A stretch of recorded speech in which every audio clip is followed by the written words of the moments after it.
देखिए दो भाई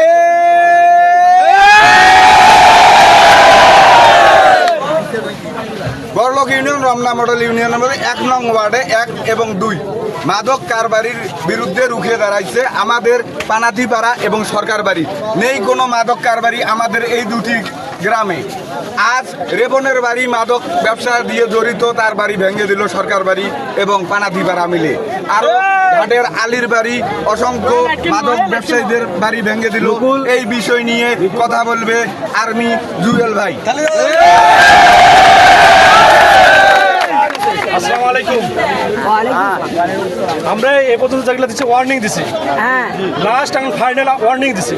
এর পরবর্তীতে যে কেউ ব্যবসা করার চেষ্টা করে তাহলে আমরা তাদের বিরুদ্ধে কঠোর থেকে কঠোর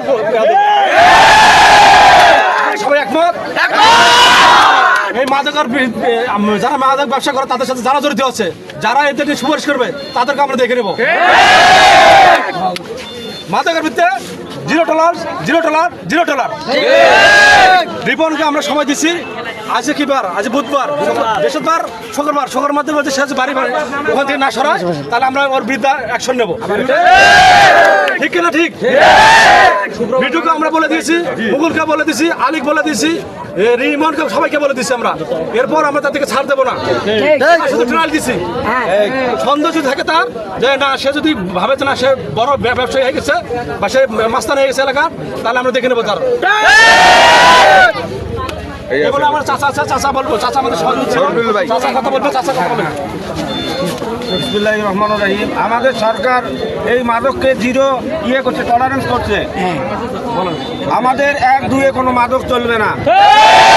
এখন আমরা মাদকের আশপাশে যখন দেখি, তখন 11 বছর 12 বছরের যে ভাইয়েরা আমার বা ছেলের মতো তারা যা মাদক নেয়, তখন আমরা দেখে মর্মাহত হই।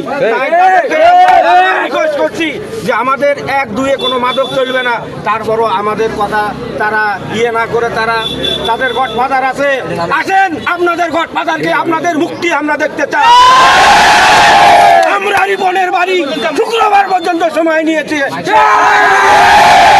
শুক্রবার না ভাঙে আমরা জুমার পরে তার বাড়ি ভেঙে দেবো। এই বলে আমি মাদকের জন্য প্রশাসনকে দৃষ্টি আকর্ষণ করছি, আপনারা কঠোর ব্যবস্থা নেন, এলাকাবাসী আপনাদেরকে সহযোগিতা করবে এই আশা ব্যক্ত করে